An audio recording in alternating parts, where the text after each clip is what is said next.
Most of us can point to examples of people who suffered from racism or who overcame racism. But today's guest reminds us all that, quote, the plural of anecdote is not data, and that science actually has a lot to say about the reality of racism today.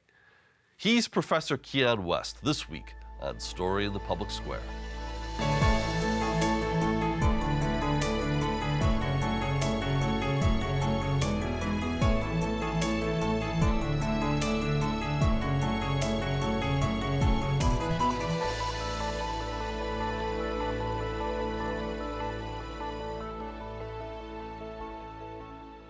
Hello and welcome to Story in the Public Square, where storytelling meets public affairs. I'm Jim Ludis from the Pell Center at Salve Regina University.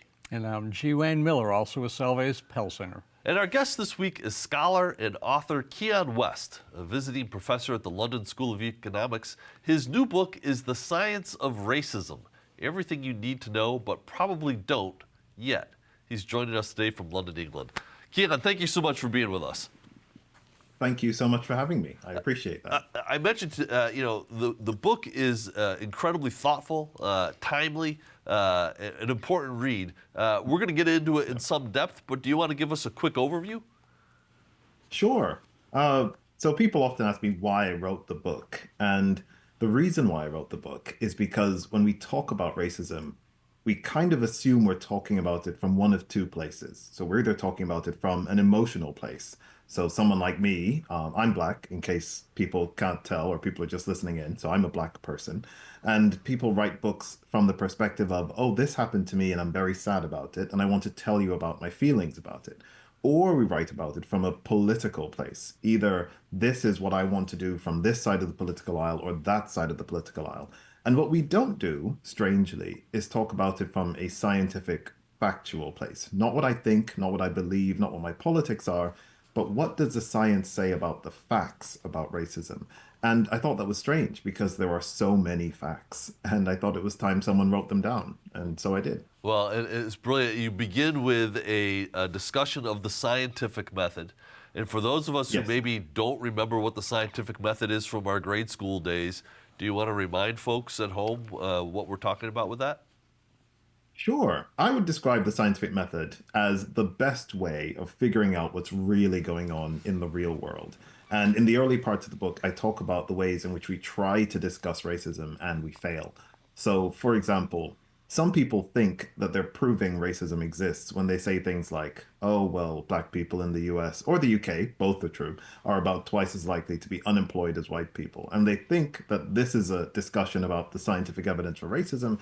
But these statistics don't do what people think they're doing. They're just differences. They're not showing where the differences come from.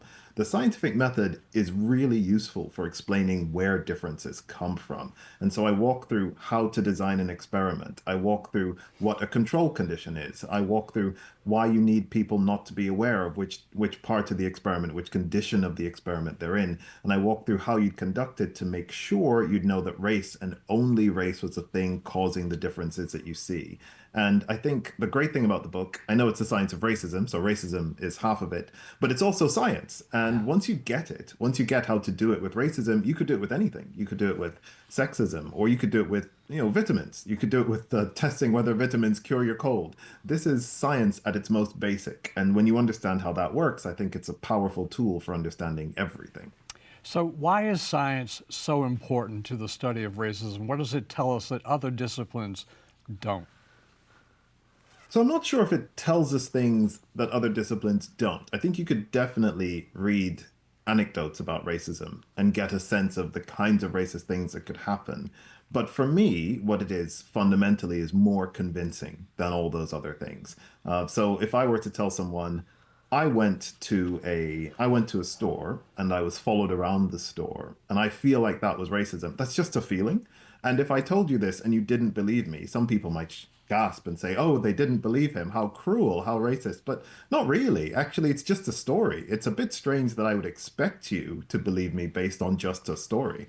But to conduct a scientific experiment, to say we got 100 people 50 of them white and 50 of them black, and we dressed them the same and made them behave the same way and sent them to a store and had them walk around, and the black ones were followed around and the white ones weren't followed around, which these are experiments people have done. When you do that, that is much more convincing. That says, oh, I see the problem. The problem isn't your clothes or your hair or what you did. The problem is racism, and we can see that now. So what does the science tell us about racism in education? Oh, so the science tells us about racism generally that there's a lot of it, that racism is big, it's ubiquitous, it's spread around almost everywhere, it affects almost everything. So that includes education. But it tells us a lot of things. It tells us, for example, that if you take let's say 100 or 1,000 essays that are written exactly the same way, and you put white names at the top of some of them and black names on the top of the other half of them, and you send them to teachers, the teachers will mark the white essays as if they're better than the black ones. They'll give them higher grades.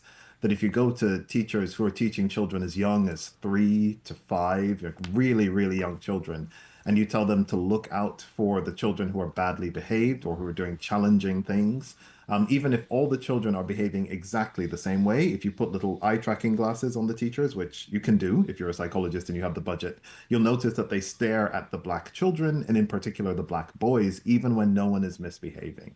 It tells us that when you send out an email to a professor saying, I'd like to study under you, if the email is exactly the same, but half of them are sent by white people or by people with white sounding names, and half of them are sent by people with black sounding names, the people with black sounding names are much more likely to be ignored. And so this is a huge list of things that starts from when you're very, very young all the way up to PhD level. And it's experiments like these that say, in education, racism is big, it's terrible, it has huge effects and measurable effects. We know what these effects are. One of the experiments that you describe in the book is the CV or the resume experiment. Then there are many variations to it, but in broad general Yes. terms, what is the experiment and what does it show us? So the CV experiment is really simple. I could take, let's say, my CV or your CV or anyone else's CV and make a couple hundred or a couple thousand versions of that CV that are exactly the same. So everything's the same. Your education, your experiences, your accomplishments, all the awards, everything 100% the same. And the only thing you change in the CV is the name at the top. And you change the name to make it sound like it's a white person's name, or to make it sound like it's a black person's name, or you could do a Latino's name, and we do that as well, or an East Asian person's name or a South Asian person's name. You can do whatever name you want, but you keep everything else the same, except for the race of the person at the top of the CV. Now, if you send out these CVs because they're identically qualified, in theory, these people should get identical job offers. They should get identical invitations to interview. They should get identical offers of pay. But they don't. And we know they don't because we've done versions of this, like you said, hundreds of times, thousands of times, possibly. I actually can't keep track. But there's loads and loads of times, and there's meta-analyses as well that we do. And when you do that, you get a really reliable effect. You get white people getting the most callbacks, the best job offers, the highest level of pay. And then below them, you get ethnic minorities in also really specific orders. So I guess that comes back to another question you asked, Wayne. What does this tell us that stories can't? It actually tells us the numbers and the order that you get. So you get kind of the white names first, and then the East Asian names, the South Asian names, the Latino names, and the black names in that order in America. That's what you get. In other countries, you get a different order. But you can see not only if people are being discriminated against, but you get the exact numbers of how much they're being discriminated against, how much this costs them in real money, in real jobs. And that's really important and insightful. So you talked about real money and real jobs. What are the experiments in the workplace? What did you find with those? Yes. So once you get into the workplace, there's a particular set of experiments that I find really chilling. We've been through the CV experiments, and we know you're less likely to be hired with the same qualifications if you have an ethnic minority name. And when I was younger, I kind of thought the solution to this is fairly obvious. Just become really, really good. Just outperform everybody, and then you solve the problem. And not so much, apparently. There's other research within the workplace that says if you add experience to people's CVs, so you take that same CV experiment and you repeat it, but before you do that, you add a couple of years of experience to everyone's CV, you find that the added experience really boosts the callback rates and the promotion rates and so on for white people, but has a much smaller effect on everyone else. So the higher up you go, the more experience you get, the better you get, the bigger that racist gap becomes. So you're actually exacerbating the problem. You never level out the playing field by overperforming. You unfortunately just remain stuck with the same problem. It's not a problem you can fix just by being really great at everything. Yeah, so I guess I'm curious, how universal is this phenomena? So you're in the UK, we're in the States. Yeah. Do different cultures have different types and different degrees of racist behavior within them? Yes, so absolutely. And how would you know that? You'd know that by, let's say, doing a whole bunch of CV experiments. So you could do the CV experiments again. You could do exactly the ones that I described before. You could do them in the US, for example, and you could do them in the UK. And if you do that, you get slightly different numbers. Actually, the UK's gap, according to a meta-analysis, is bigger than the US's gap. So well done, US. That's like you're doing very well. But it depends. It depends on who you're talking about. So the UK, for example, is not very fond of Black Caribbeans. Not really high. We don't get very high response rates when you put our names on CVs. But for example, we just have certain races we don't really believe in, and that we treat them as white essentially. So Latinos are not. They're not real races in the UK. They are generally just absorbed into other racial categories. And of course, no race is real. Like there's no such thing as white people. There's no such thing as black people. We kind of make them all up as we go along, but you really see the effects of that as you move from country to country. That in some countries, people kind of shrug and say, well, these people are white. And then in other countries, they say, no, they are something that's not white, and we will treat them worse as a result, which is quite different. And it gets really exciting when you travel to other countries.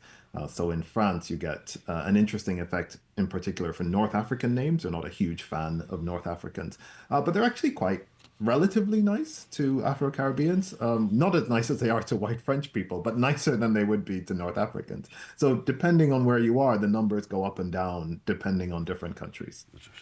So racism obviously is ancient, centuries, millennia old. Why has science not been applied to the study until now? I mean, I think I'm very curious to know the answer. Everyone has their definition of racism, has heard about it, has their thoughts, their opinions. Why has science not been applied until now? Well, I don't want to take too much credit, and I don't want to give the impression that it hasn't been applied until now. The earliest studies that I think I cite in the book go back to the 1940s, I think, about racism. And I have to run some quick calculations in my head. That is a long time ago. You know, it's 60, 70 years ago. It's a while ago that people have been doing this. And we have known for all of this time, for a lifetime, I'm going to say older than anyone in this room, there's been proof that when people do exactly the same things, that they don't get the same outcomes because of their races, that they can have the same CV, but they won't get the same jobs. They could do the same behaviors, they won't be found guilty of the same crimes. They could treat their partners exactly the same way, they will not be interpreted as equally good spouses or whatever else. And we have known that for 70 years. And so I don't want to take credit. I didn't discover this. In fact, what I kind of want to remind people of is that this isn't higher level stuff. Like the book is not the cutting edge of science on racism. It's really basic. This is diseases are caused by germs, not by spirits. That's the level at which we're speaking. It's really, really quite basic. And we've known about it for an incredibly long time. So I think the question's actually slightly different. If the scientists have known this for a lifetime, why haven't they told anyone? And I do think that's an interesting question. Yeah. I don't know the answer to that question because I did it. I told people and it worked. But I can get a glimpse into the answer because I remember trying to publish the book and a number of publishers saying, oh, a bunch of experiment. Oh, no, boring. Like nobody wants a bunch of one study after another study. That's dull. Why don't you tell them about the time that someone called you the N-word? And I said, no, I don't want to do that. Who could possibly benefit from that? So I think I think there's a fear of science. I think there's a fear of reading about experiments, reading about data.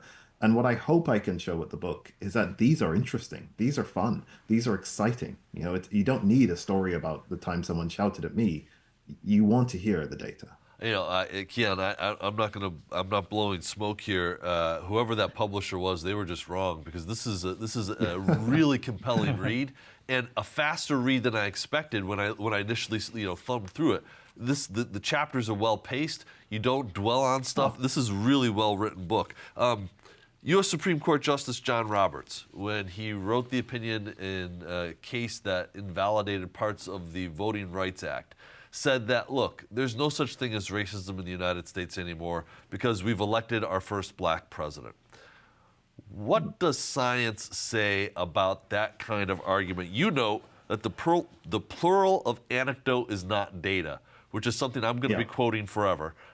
But what does science say about the argument that Justice Roberts made in that case? Well, I would say, to say there's no racism in America anymore is not an opinion-based claim. It is a fact-based claim. And the great thing about facts is that facts can be right or wrong. Right? Opinions are just opinions. Like, I like the look of this car or this table. That's my opinion, that's yours. But, this table weighs 50 kilograms or weighs 100 kilograms. These are facts, and they can be right or wrong. And I'm glad that this was placed as a factual claim because then it enables me to say categorically, unequivocally, it's total nonsense. It's obviously not true. Nobody who's ever conducted any experiment on such a thing would ever agree with that statement. There is obviously still racism in Jamaica, not in Jamaica, in America.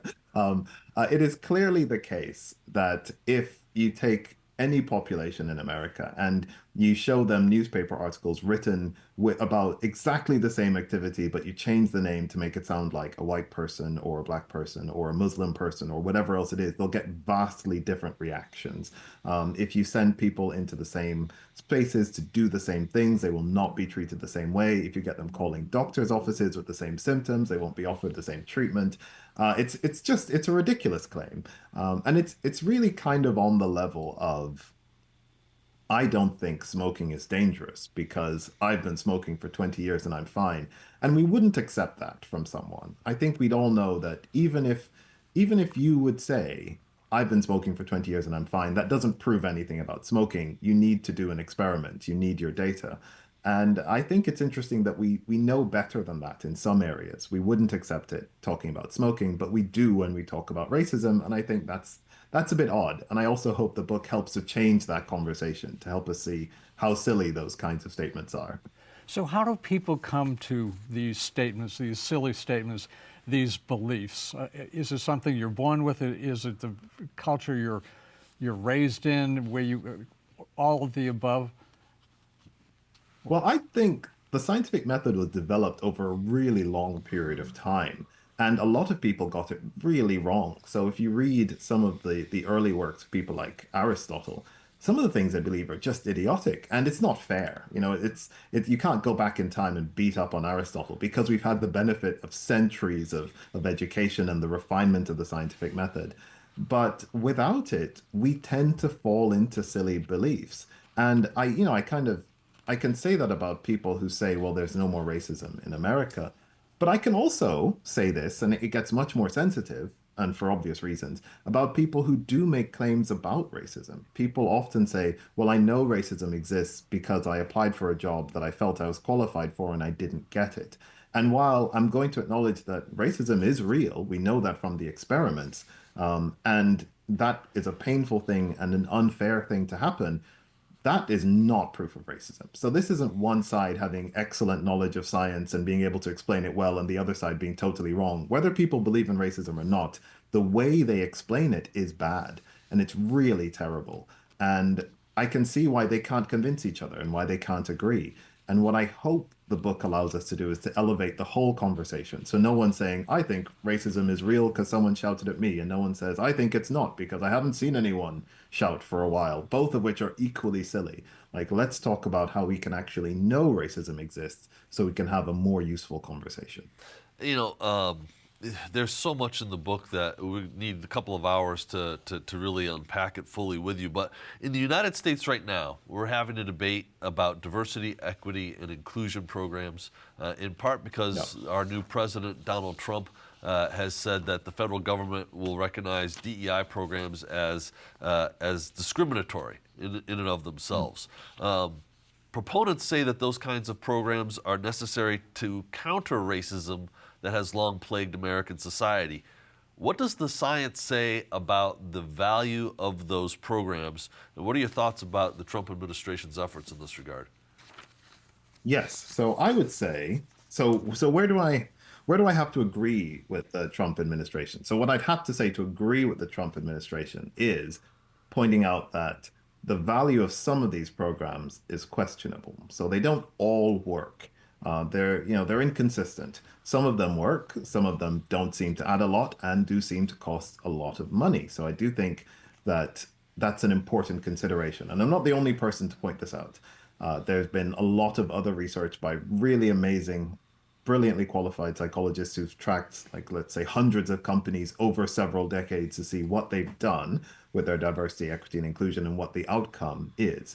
And they find that some things don't work that well, some things actually make stuff worse. And so there's a lot of inconsistency. What I think the Trump administration has ignored wholesale, which I think is what makes the position, really dangerously out of sync with reality, is the idea that what we have in the absence of these programs is a fair system. And we do not have that. Nothing in the scientific literature suggests we have anything approaching a fair system. So what they're ignoring is the necessity for these programs, that something has to be there. If you have nothing, then what you have is a situation in which equally qualified ethnic minorities are not being hired for the jobs they deserve. And that's not historical, that is today. That's right now, today. People with the right qualifications, the right experience, they're not being hired, they're not being promoted, they're not being treated well, and this is because of their race, and we know this. So if you do nothing, you're just allowing that to continue. And so I think the good question, the proper question, has to be, how do we make these programs better? Which are the most effective programs? Let's just do those. Which are the least? Let's ignore them. But we can't say, well, we'll get rid of the DEI programs and now we have meritocracy. No, no. What you have is just the same old-fashioned discrimination, thing you've always had, and that you're now strangely refusing to fix. So in the end, you come back to systemic racism. Yeah. How do we counter that? So systemic racism, I think we have to explain it first. Systemic racism is different from the racism we normally think about. So we normally think about racism in terms of someone being racist or a bunch of people being racist.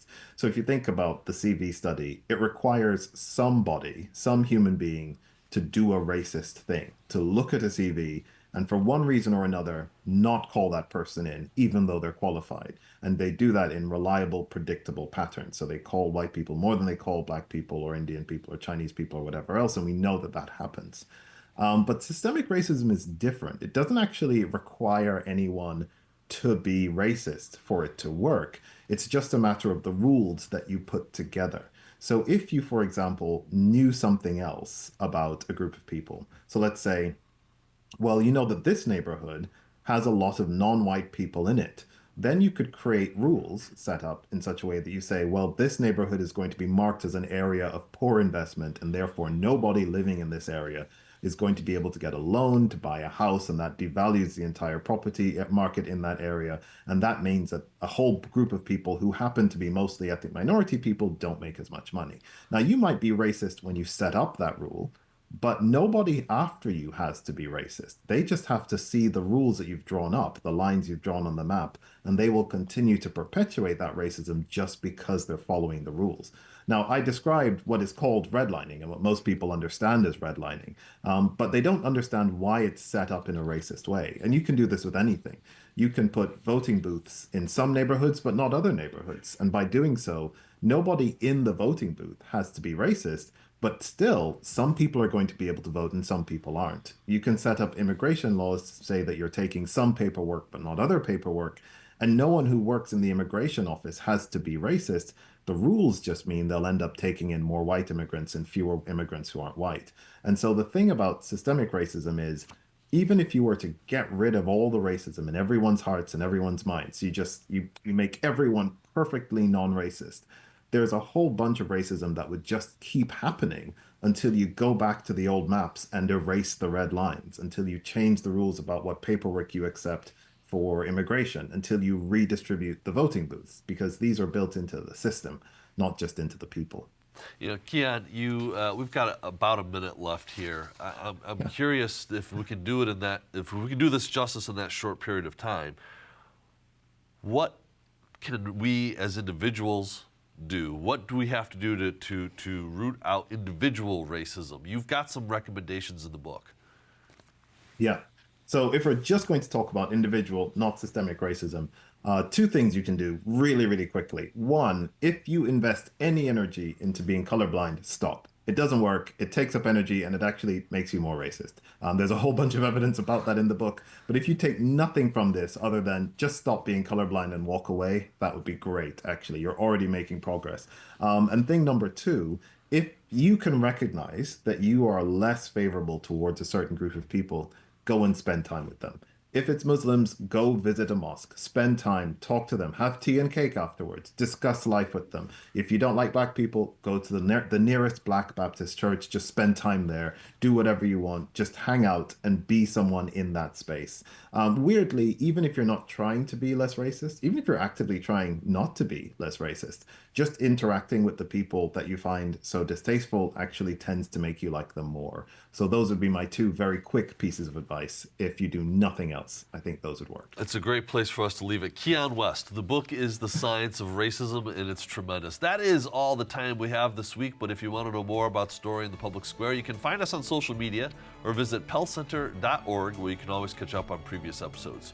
For G. Wayne Miller, I'm Jim Ludis, asking you to join us again next time for more Story in the Public Square.